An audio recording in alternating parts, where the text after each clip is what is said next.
Assalamu alaikum wa rahmatullahi wa barakatuh. Welcome to another edition of Let's Talk on your favorite channel, Huda TV. And let me just take a brief moment in the beginning of this episode to remind you guys to support us via social media at www.facebook.com/Huda TV. Like and share the page and be interactive with us. Don't forget YouTube, www.youtube.com/Huda TV. Check out all your favorite episodes of programs that you like to see and benefit from, like Ask Huda, The Straight Path, and much more. Book review, for example, health, so many beneficial programs that have been uploaded for your entertainment and benefit. So please take advantage of that. Of course, don't forget our email, talk@huda.tv, and please send me your opinions, thoughts, feedback, suggestions for this show, for this channel, regarding presenters and scholars and topics as well. And take advantage of that medium that we have for you, because I believe Huda TV is the only channel in the world that allows its viewers to really truly be interactive and participate with us and help create programs that you would like to see. So we are working for your service, and we are ultimately working for the sake of Allah. So please continue to support Huda TV and let it truly be a light in every home. Continuing on with our topic of discussion today, as you know, Let's Talk is I hope it's a beneficial program that discusses beneficial topics for youth and adults, but for youth in particular. So in this episode, we'd like to talk about your role in life. What is your role in life? Is your role in life is to get the best grades you can in school and accumulate degrees and personal prestige and wealth? I mean, certainly there's nothing wrong with that. I guess we all do it. But is there something more than that? What is Allah calling us to do in this life? And what are some goals that we can set for ourselves to reach in that regard? Let me go ahead and introduce my guest now that you know the topic. Assalamu alaikum, dear brothers. Wa alaikum assalam. All right, brothers, thank you guys for joining me again. I really appreciate it. I feel like Let's Talk the last couple weeks is going, a couple episodes rather, is going good. We have a good vibe going on. We know each other well now. So I want you to start, brother, where are you from originally, what you're doing here in Cairo, where we are broadcasting from, and then we'll go from there. Go ahead. Assalamu alaikum rahmatullah. My name's Ilyas Townsend, 27 years old. I'm here, inshallah, studying. And inshallah, when I finish studying, I'm going to go back to London and try to spread Islam, inshallah. Great, wonderful, great, noble aim. Go ahead, brother. Assalamu alaikum wa rahmatullahi wa barakatuh. My name is Abdul Hakim Darwanzai, and I am from Afghanistan, and now I'm studying Arabic language in Nil Markaz. And great, that's where I took I took actually level 2 at Now Center in High Seba, Medina Nasr. Really? Yeah. It's and not how a is the commercial. education? It's not a commercial. Great. It's great. They're good brothers, yeah. You like it? Yeah, they're Turkish, as a matter of fact. Yeah. But brother, before you came here to learn Arabic, you already spoke how many languages? About 6 or 5. 4 or 5 or 6. What are they? English? The English and a little bit Arabic. Okay. And Pashto. Pashto is my native language. And Persian and Urdu. Okay. And I would like to learn French also. Why? French because I love it. Great. Oh, and it's good. It's a good medium to introduce yourself to more people. Yeah. You can meet people from Guinea, Conakry, and a lot of African countries that speak French. Yeah. It's a good medium for dawah, inshallah. All right, great. Go ahead, brother. Assalamu alaikum. My name is Yasser Lashkar. I'm from Alexandria, 22 years old. I'm doing a Bachelor of Commerce from Alexandria University. And inshallah, this episode will be beneficial for people. Hey, thank you, brother. It's always a pleasure to have you. Thank you for being here. Thank you. Go ahead, brother. I'm Nazif Abu Bakr from Nigeria. I'm here to study at Al-Azhar University, inshallah, next year. Great. My ambition is to open a channel just like Huda TV. Or work for us. Country. Or work for us, being our correspondent down there in Kano State, where you're from, inshallah. That's cool. Yeah, great. But I want to ask you as well, how many languages, brother, did you speak before you arrived? Okay, so far 3 languages. Which are? My native language, Hausa, then Arabic, and a little bit English. Your English is great, brother. You shouldn't say English. You say it fluently, mashallah. I forgot to ask you, brother, do you speak Spanish or any other languages? Okay. But your Arabic is strong, so that's good. Great. Inshallah. Inshallah. All right, you guys, let's go with, let's talk about our role in life. So I suppose life is, there's many distractions, especially facing young people. I suppose when you're young, I'm 31 now, but I remember when I was 21 and younger, you know, what I thought my role in life was, which was, you know, to be an athlete. When I was a teenager, I thought I wanted to be a basketball. I didn't think, I knew I wanted to be a basketball player. That I wanted to be a cool guy like I saw in the rap videos. Then I wanted to do this, I wanted to do that. So my role, I didn't know what my role in life was. When I became a Muslim, Allah clarified this for me. Thank God. However, many people are Muslim, although they are Muslim, unfortunately, this is not clarified for them. Yeah. So perhaps we can begin by clarifying what is our ultimate role in life. Jazakallahu khair. You know the famous ayah, in which Allah mentions وَمَا خَلَقْتُ الْجِنَّ وَالْإِنسَ إِلَّا لِيَعْبُدُونَ. Allah says that He didn't create the jinn and the mankind except for ibadah, except for worship. So if you like, the primary goal of every Muslim is to worship Allah and to enter into paradise. That should be like the head goal, you know. Right, yeah. But you see, the thing about the word ibadah is that Allah, He left it open. It's not defined, you know, strictly. Right. Because anything which is pleasing to Allah is an act of ibadah. You know, you smiling at your brother, act of ibadah, being good towards your mum, Right. you know, an act of ibadah. This even removing something harmful from the street, Yes, you know, picking yeah. up the Pepsi can at someone. Yeah. It's an act of ibadah, you know. Yeah. So I think this is an important topic because Allah, He created every single one of us as individuals. You know, we're all different. We all have different personalities. Yes, If you have twin brothers, they look Yeah. exactly the same, Yeah. but their fingerprints are different. Yeah, You know, amazing. And even to some degree, their personalities are going to be different as well. Yes. So all of us, we're all individuals. And because of that, it means that we all have that one deed or that one thing that we can offer to everyone and that we can do that maybe nobody else can do. Certainly, right, So right. what's important is that we look within ourselves and we think, okay, what's that quality that I have that other people don't have? You know, not just Yeah. because sometimes we think of this just in the workplace, you know, Right. but this in terms of our day-to-day lives, you know, what's that thing that I can do that no one else can do? If we, Yeah. because we're all individuals, every single one of us has that deed that maybe he finds easier than other people, or he has that characteristic that no one else has. So all of us, we can contribute something which Yeah. can be a means of gaining things in dunya, livelihood, but also obviously in our akhirah as well. Yeah, thank you, brother, because I realized, you know, when I first became Muslim, I really wanted to, you know, be like a sheikh and stuff, but my life hasn't went that way, you know, and I realized that I'm taking some courses and stuff, you know, but I mean, I realized I had to think to myself, how can I serve the Muslim Ummah? What is my Yeah. role? Okay, I'm good at, I like reading and writing, so I try to take this path, use a skill that Allah gave me to benefit the Ummah. I think that's very important. Thank Yeah, you for, it's- everybody has a skill they yeah. can use. It's very, very important, and I think sometimes because we're all pushed in the same direction, a lot of people have this mindset, okay, what can I do? I can't be a scholar. So Yeah. I can't, for them it may mean I can't be a good Muslim. Right, You know, right. We all fall into it. A lot of us. We all fall into that, you know. I'm not attending as many lessons as I should be. I'm not being a good Muslim, but you know, it's not the case, you know, because everyone has their specific role that they have to do, Yeah. you know, and there's so many things that have to be done. You know, if everyone was just in the masjid studying, then there's so many things outside Yeah. that's not being done. So Yeah. we all have that thing that we do that we need to do Yeah. for the sake of Allah. Thank you. The society needs multiple, you Yeah, know, mobile skills. yeah, thank you, brother. Brother Abdul Hakim, I want you to talk to me about the same topic as well. How can we, you know, identify what our skills are, and ultimately what is our role in life as well, and how can we fulfill that role? At the beginning, like my brother Ilyas that mentioned that وَمَا خَلَقْتُ الْجِنَّ وَالْإِنسَ إِلَّا لِيَعْبُدُونَ. I didn't create the human except for ibadah, except for worshipping.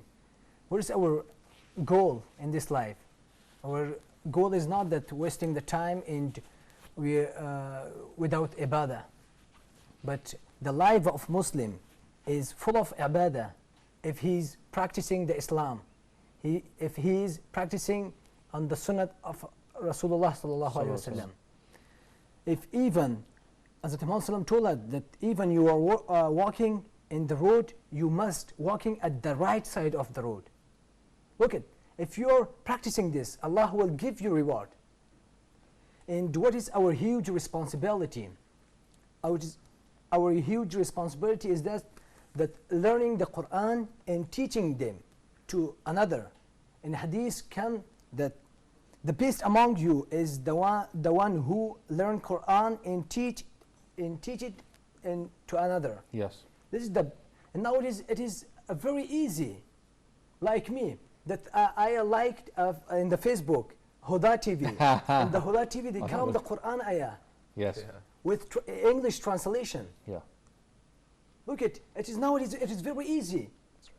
From the internet we can. There is a lot of Quran is with translation available. We can hear and recite the Quran by this, and this is our responsibility. And the other side, our responsibility is this, that spreading the Islam to the corner of the world. Yeah, of course. Not that we are Muslim, alhamdulillah. That's not enough for us. We must be, that's our responsibility, that's our due, that you must be spread the Islam at the corner of the world. Yeah, of course, right. And that's how it reached your country, which in those days was called Khorasan, which was far away from the center of the Muslim world. Islam reached your country by people going and opening countries and introducing it to different lands. Yeah. Yeah. I want to mention real quickly before I go to Brother Yasser, I knew an American brother who came here, and he would spend his time teaching English to orphans, you know, for a couple hours like this. So this guy, he wasn't like a scholar or a big shot or anything, just a normal guy, but he had his simple language skills, which is English, right? And he spent a couple hours teaching orphans, Muslim orphans, in this country, Egypt. Benefit the orphans. I mean, he will, inshallah, take a reward.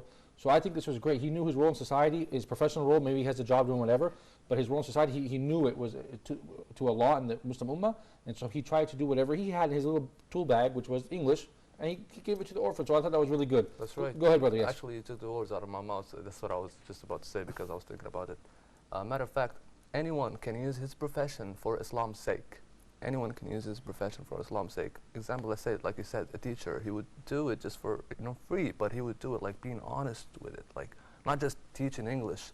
No, he knows that this okay, he's an orphan. I cannot, do something for the sake of Allah. Yeah. Not everything, not your like your profession. Allah, the goods, all the things that Allah has blessed you with, you have to keep showing it to other people. Give it back to other people.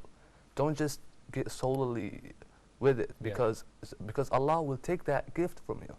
Yeah. It's a gift. It's a gift from Allah. Whatever your profession is, whether you were a doctor, or a presenter, or a scholar, or engineer, you have to do something for the sake of Allah, and have good intentions. Have good intentions. The intention before doing a job is even much more important than the job itself. Yes. That's it. So before you do it, you have to accept that Allah Almighty is above you. He's watching you. He blessed you with this gift to see what will you do with it. How will you react towards your brothers and sisters in your community? How will it reflect on your behavior? How will it reflect on your people surroundings? Yeah, of course. Yeah. That's right. So even a doctor should do something for charity. I knew actually a doctor who once he used to do it all the time. Matter of fact, let's say he will treat, say, 10 patients and then get 2 out of 10 who would he feel that they're not that wealthy, they don't have enough money, they're poor, they're orphan, whatever their reason is, and he would just do it for free. He would be like, okay, man, go. I don't want anything. It's for the sake of Allah. Yeah. And if you have anything, just come back. I'll be here for you. Yeah. That's anytime. Wonderful. Yeah. That's so wonderful. that's how Muslims should react. If Muslims reacted this way, we all would be like really fine. Yeah. I couldn't agree with you more, That's- brother. And I that's want to my mention point. also the brother that was helping those orphans, and like that doctor, he didn't do it because these kids are Americans or Nigerians or Egyptians or whatever. He did it for the love of Allah. He did Exactly. it that's it. And to benefit the children, because they're Muslim youth, and to help them, give them. Don't be so cheap. Don't be a miser. That's right. Help other people. So this You're, is, I you're a believe, part of a community. right. You're a part of. You're not alone. You're not all by yourself. You're a part of a community, and this ummah is all one. The ummah, Islam is not. They're no. I see a lot of brothers, especially dark-skinned brothers.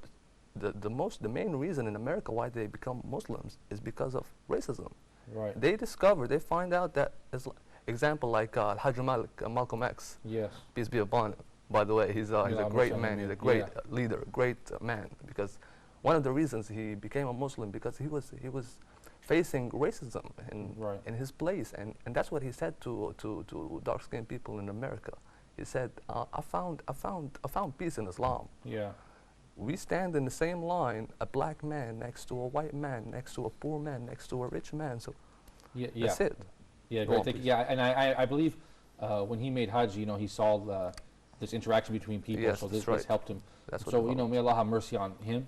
May Allah bless him. I think he was a great man, a great leader that hasn't really taken his right, actually, in society. Kind of history He has kind of practiced his partially role. He practiced his role as a preacher, and he gathered the Muslim community, especially the Muslim after he turned Muslim. Yeah, right, yeah. So this is important. That's right. Yeah.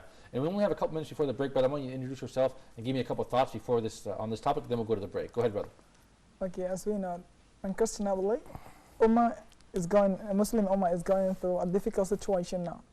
So, if there is a time that everyone is required to play his role commendably well, this is the right time.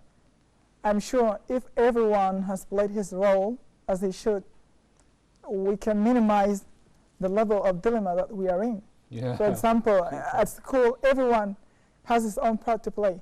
At school, we want a Muslim student. He's a Muslim, but we want to see that Islam in his action. A Muslim doctor, a Muslim lawyer, whatever job that you do, try to put Islam, try to imply Islam in that job. Yeah, thank we you. can see a large number of Sahaba, due to their short lives, but if you take one of them as an example, you can see he's a Ummah himself. Yeah, thank you. We're going to take a short break, and real quickly, Okay. and people come from different places and backgrounds, they bring different things to the Ummah. I believe Salman, the Persian, was the one who brought the idea of digging the trench, because he said the Persians used to do this. It was a trick of the Persians, a technique, Really? and he brought it, and the Prophet ﷺ welcomed that, and it was effective for them. Really? So I think it's important to bring the skills that you have to benefit the Muslim Ummah. You guys at home, stay tuned for more Let's Talk. We're going to continue talking about your role in life, and I know it's a big topic, so stay tuned for more.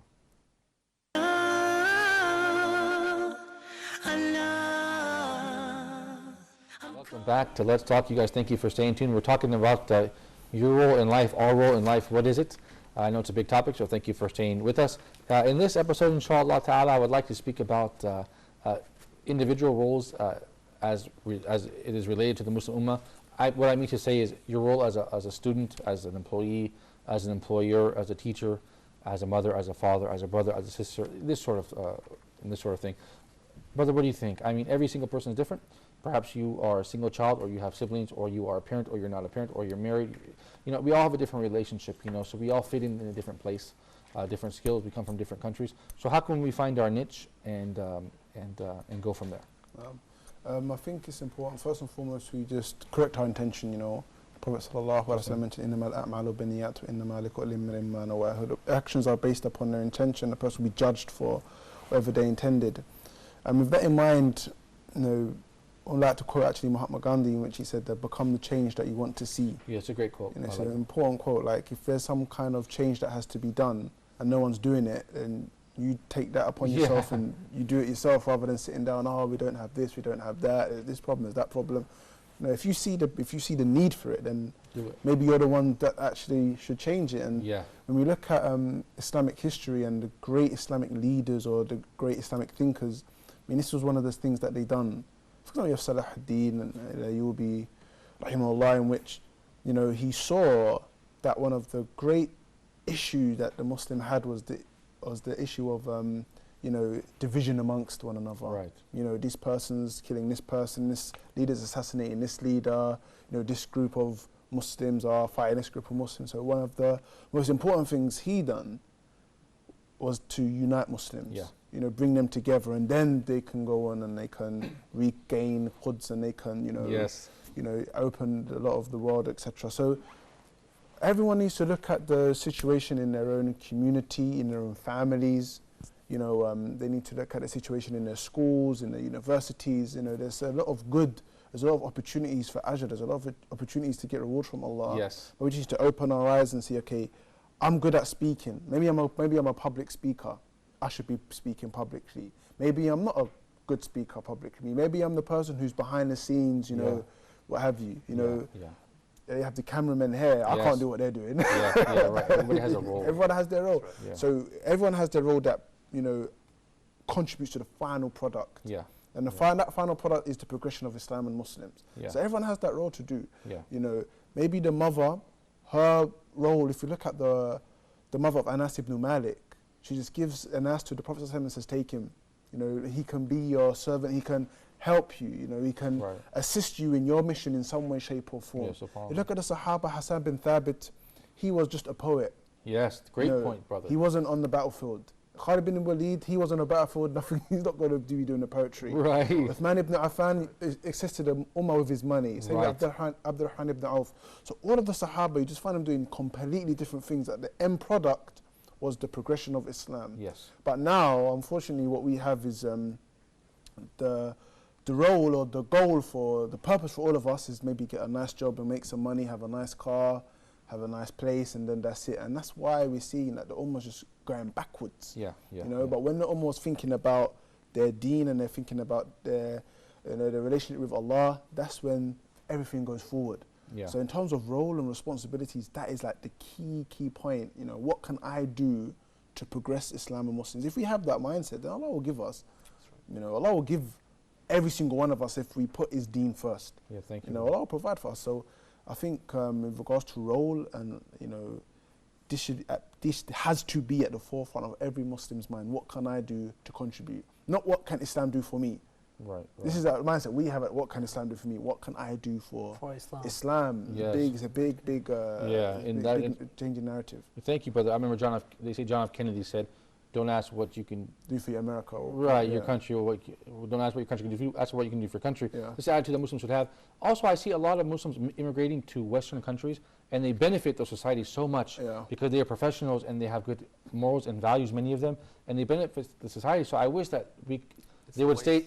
Yeah, I wish we could benefit the Muslim Ummah with that talent that is leaving, you know, number one. Number two, you mentioned Saladin, brother. I just wanted to mention real quickly, I wish we had a strong we have many strong leaders here in the Middle East, but we want one that's not corrupted, that is a strong leader that is on the deen of Allah, that will push Islam forward. We're waiting for this, inshallah. Brother Abdul Hakim, go ahead. Being as a father, you have a huge responsibility if you think. Like the children, they will become after 10 or 15 years, he will become a younger. And if you follow him with the Islamic subjects, is like in this come that a father gives his child nothing better than a good education, better than an Islamic good education is nothing, because when he become a young, if you treat them in a good manner, he will be serve the people, serve to the Islam. If you didn't follow him, you didn't control your son, it will become a nothing in the future. And that's our responsibility, that we must be control our brothers and sisters. And if you have a son, and you must be controlled and treat them in an Islamic way, by the ta'lim al-Islami. Right. Teach them Islamic. Teach them Quran, teach them hadith, and teach them the prayer. Yeah, of this course. is our responsibility. Thank you, brother. And I think that we should try to think of ourselves as like a vessel, that we are simply just working for the sake of Allah, just trying to transfer the skills and knowledge that Allah has granted us with, whatever they are, even if they are humble, to another person, our children, other Muslims, to help for a collective goal. Because of course, this life is much more than just eating, drinking, working, and dying. I mean, we have a bigger cause here. And I think it's important to remember that, because sometimes perhaps we do forget that as Muslims. Brother Yasser, go ahead. It is important. Actually, as a matter of fact, a good point, by the way, brother. That was about that even if you are a father, you have a role towards your children. You have to teach them right. You have to raise them right. Why? Because later on, after 40 or 50 years, after a whole generation, this man will represent what was before, the manner that was before. So you have to raise him in a manner that this man will be very beneficial for Islam, for the Ummah, for Islamic Ummah. It's the base. It's not just the father. It's the father and the mother, both of them, both parents. Why? Because it's the structure of the whole. Islam is not about the whole structure. It's based from the structure of family. Yeah. Father and mother. That's all. The way they raise their children. And actually, I was in a microbus going from Cairo to Alexandria, and I had a passenger sitting right next to me, and we had a talk. So I found out that he's a doctor, he's a professor in a university. So we had a talk, and I told him, like, I was in this country and I worked in this job and I'm doing this and I did that. So he was like, okay, the problem is, so what do you think? I was asking him, as an old man, as someone who's with experience, exactly. I was like, okay, what do you think? Do you think that it's good to leave and go, let's say, for UK or whatever, or Wales or America, and he was like, you see, that's our problem. Yeah. That's our problem. The brain drain. Exactly. We have great experience. We have great people with great knowledge, and then they will go leave Arab country, Muslim country, and then they will waste their whole life benefiting others, while you can just benefit Islam, benefit Muslims. Yeah. So that's a big waste. Brother, when and he actually he convinced me. He had a good impact on me, and I was like, man, you did it. You changed my mind. Like, that's all. I saw a program, you know, I forgot, I think it was an American program called 60 Minutes. Oh. They were in India. Okay, and the government of India, they were saying, we're so frustrated, we have paid for the education of all these doctors, and they just go to America and they serve another country. They call it the brain drain. That's so right. now we go into different countries like America or Europe or whatever, countries that are at war with us, basically, with Muslim lands, and we are benefiting them. So right. may Allah help us, you know, secure. You see, that's another problem. I'm sorry to interrupt. That's another problem. Why? Because in your country, in your own Muslim country, you won't get really appreciated for your knowledge. Right, see, that's the main problem. Yeah, see, we have to go back to the root. Yeah, obviously there's a problem, that's why they're leaving. But that's I mean, right. I really hope we should all just make dua, everybody, to let the Muslim lands achieve prosperity and stability and become leaders of the world again. And not the opposite, you know, as we are following behind now. Brother Nadif, go ahead. Okay, the suffering of brain drain is not only peculiar to Arab countries alone. Muslim Ummah in general suffering from brain drain. Yeah. Yeah, because we don't appreciate people with some special talents. And also there's another problem. People or a person has something to offer to his community, but due to the feeling of inferior conflicts, they say, oh, I have nothing to offer. There are great people out there. Yeah. They will do it on my behalf. No, you are part of the community. Be part of the solution, don't be part of the problem. There was a little story of a guy who, in Nigeria, when you graduate, you have to go to something called nation service. Yes, yes. In Arabic they call if you're from north, you'll be assigned to south. I like this idea, by the way. They call it in Arabic Hizmet al-Watan. Yeah. So while this guy was there serving his nation, some people had a quarrel over money, and he solved the problem by paying that money.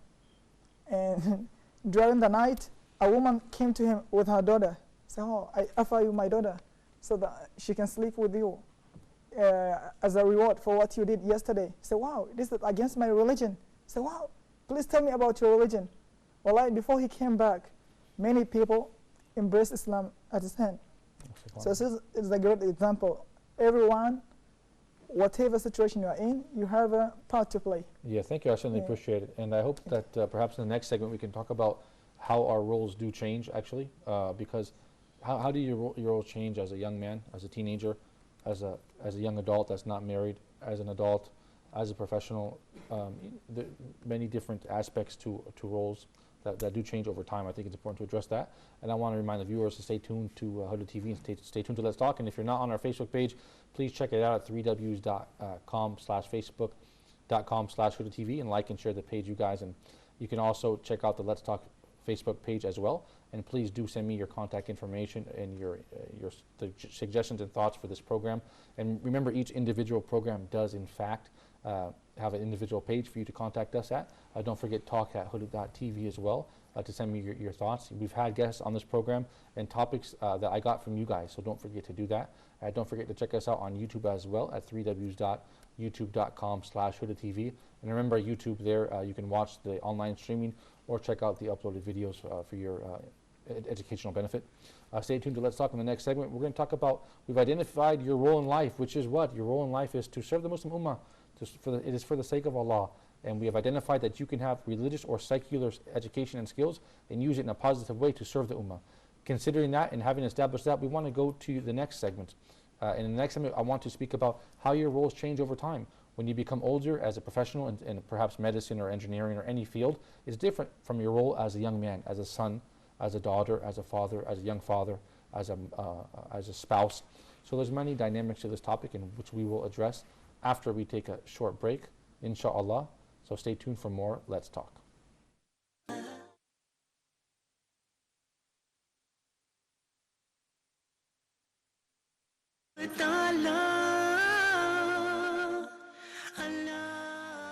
Welcome back to Let's Talk to You guys. I want to talk in this segment about how your role in life changes. My role in life has changed from a teenager with no responsibility living at home to a young adult, as a college university student, to as a graduate, as a single adult, as a married adult, as a father, as a spouse. It definitely has changed over time. So accordingly, my role to the Muslim Ummah has changed because I have a different set of responsibilities and a different set of experience and skills. So let's talk about that as well, brother. How has your role changed over life as being a student of knowledge, as being a father, a spouse, a husband, a son?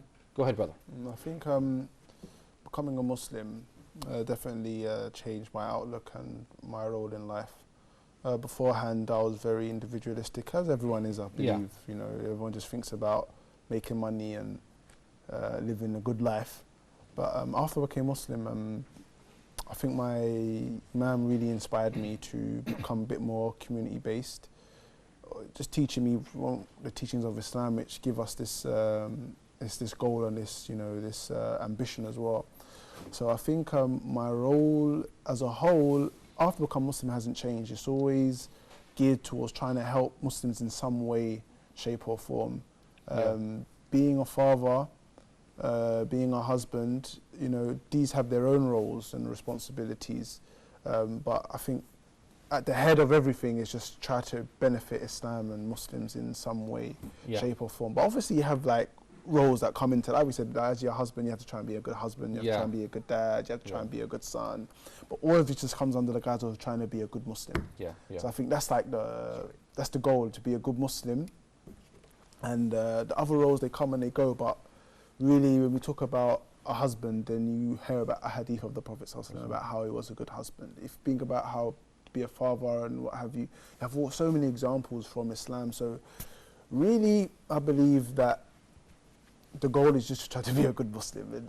But in saying that, it's so vast, so vast. So I believe that if we just try to push ourselves to be the best Muslims that we can be, then all of these other roles, I have to be a good father, I have to be a good son, I have to be a good husband, I have to be a good wife, all of it's all covered anyway. Just be a good Muslim and inshallah everything will fall into place. Yeah, it falls underneath that kind of a subtitle. Also, I want to mention briefly, brother, if I can comment on that. Having 2 kids now, when I look at those kids, I realize what Allah has put a great trust on me. So am I going to leave kids on this earth that are righteous, that benefit the Muslim Ummah or not? Inshallah, yes. But the idea is now you have a lot of investment in your time and money and effort to make, because Allah has given you this. It's like a sacred trust He has given you. So I feel like, you know, if we start with our own family first, ourselves and our family, then inshallah the big package, the big picture, the Ummah itself will correct itself, inshallah. Brother Abdul Hakim, how has your role changed in life? How are you doing service to the Muslim Ummah now? And how has that changed from 5 years ago, for example? Now you're a seeker of knowledge in Cairo, and 5 years ago you were in your native country, in Wardak province, Afghanistan. So how has it changed, your role in life? And now I have the responsibility that I leave Afghanistan, and now I'm living in Egypt. Because what? Because I'm coming to Egypt to learn the Islam, and after that spreading the Islam to my own countries, Afghanistan, not by my own country, but I'm responsible from the whole world. That this is my responsibility, that I will spreading the Islam. And our first rolling in Islam in this world is first of all ibadah, worshipping Allah. This is our first aim, our first goal is this ibadah. And after that, when I was 5 years back, when I was during the school, I thought that I don't have any responsibility. That when I graduated from the school, and now I know that everyone has their responsibility. Everyone. And if you are as a brother, you must be. Your responsibility is that you treat them, your father, your parents. And if you are as a husband, you have the responsibility to treat your wives. To provide, provide the foods. But this is our responsibility, that in every situation we have a responsibility. And especially someone like you, for example, you're here at Nile Center learning Arabic. So when you go back to your country, you will be a great asset, actually, inshallah ta'ala, for them. because you are teaching these Muslim people. If you can help them learn Arabic, this is like the key to the religion, and this will open a lot of doors for them. So Allah, I think, is using someone like you to come over here, learn Arabic, go back home. This will be a great benefit, inshallah. I think it's great. Inshallah. Yeah. Yeah. Go ahead, brother. Yes. Well, first of all, I think that the base of anyone can just start from learning the true Islam, the true religion of Islam, because you cannot be like, okay, I'm a doctor, I'll benefit other people. You'll think you'll be like, okay, what am I getting out of this? Right. I'm getting nothing. So why would I bother myself? I don't even know the guy. Right. You see, Yeah. that what most people will be like. But when you go back to the base, which is Islamic teaching, you will have a strong reason to motivate you, because you want to get the final reward from Allah, because that's your religion. That's what Islam is teaching you. So whatever your role, whether it was a father or a son or a doctor, you have to keep faith in Islam before your job or salary or waiting, expecting the money to come at the end of the month. You have to be like more beneficial for your brothers. Yeah. And be yeah. honest. That's right. Yeah. Becoming like honesty. That's all these stuff are just under Islam.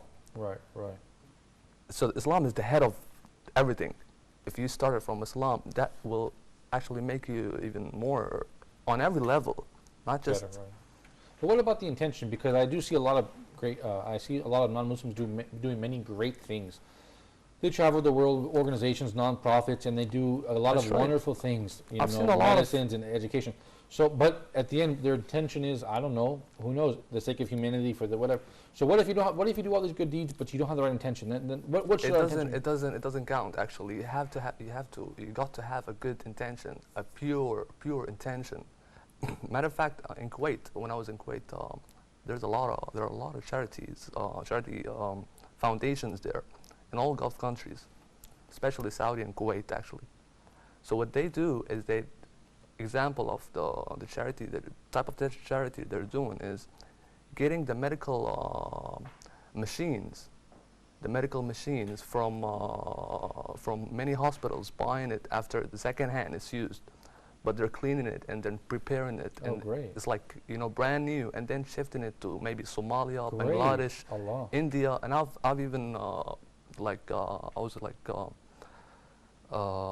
observing the whole thing, saying like, okay, put this one in this container, and I've seen a Really? lot. Yeah, I was in this business for Yeah. a while, because actually that's what my father does. So Oh, great. so he was trying to teach me this, but I was not into it because I was more into translation and English. And even after I learned that, the first job ever I did in translation was just for the sake of Allah. I mean, it's not like I'm bragging about it, but I'm just like, it's Yeah. maybe setting an example. Yeah. Yeah. You have to, exactly. Just not expecting any money out of it. Yeah. I just translated a whole book just to benefit other people, because I saw a lot of wrong ideas. So you have to change them any way you can. Right. Right. And by doing something positive like this, you benefit yourself because you benefit your heart, right? It raises your iman, doesn't it? That's right. That's right. But the thing is, your role, you might think that your role might change, but that's all right. Priorities, they do Yes. vary.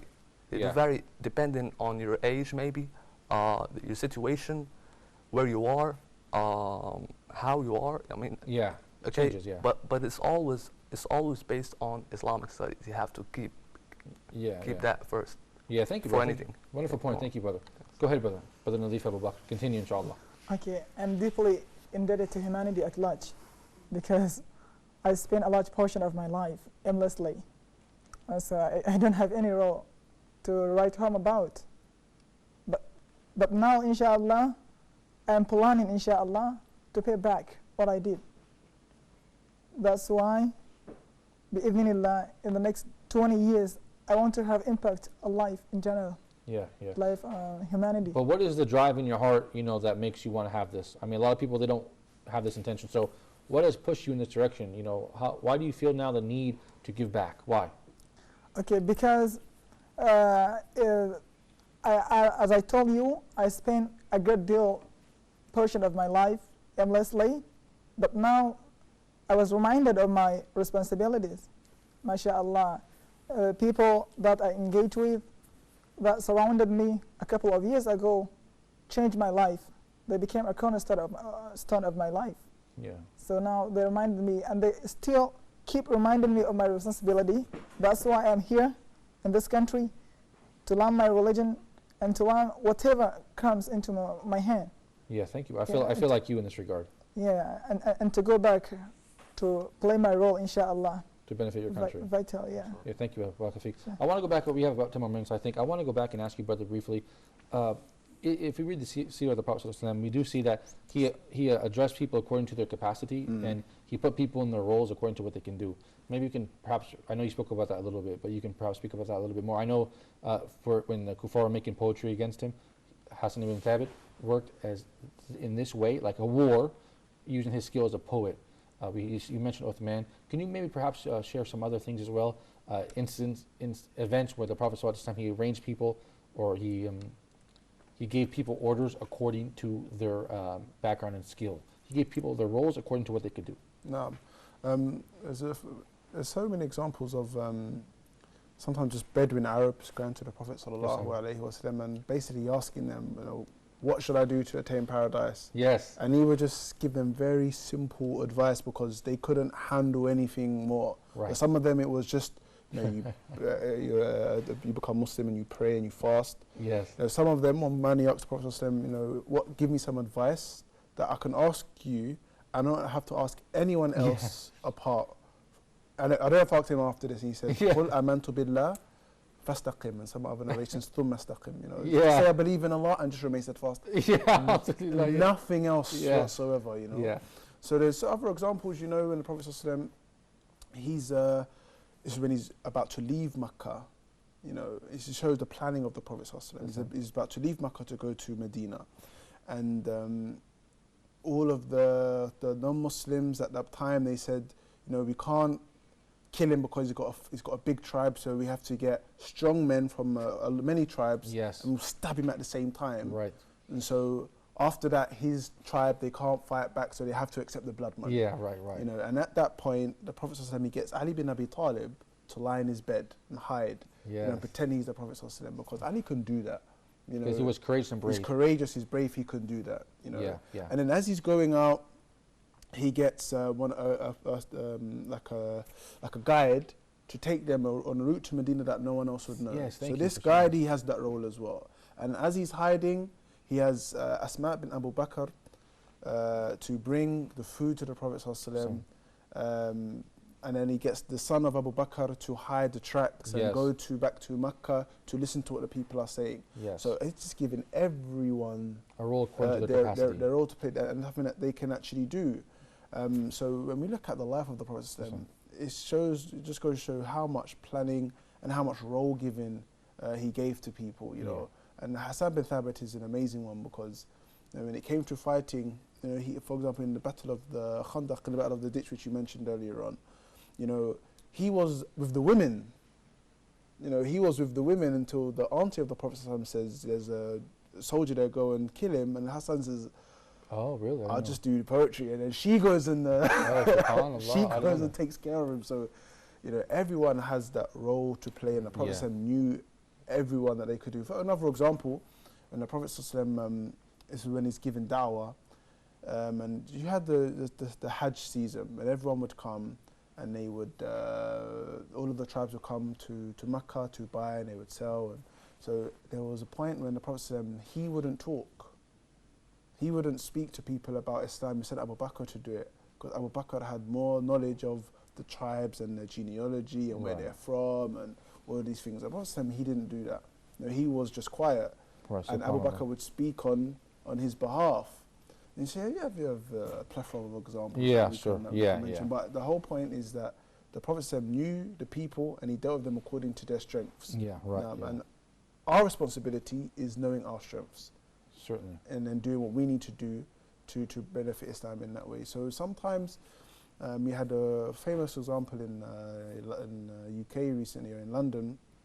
There was like a big push for education. Everyone has to learn, everyone has to go to college, university, and it's a noble aim, but it's not for everyone.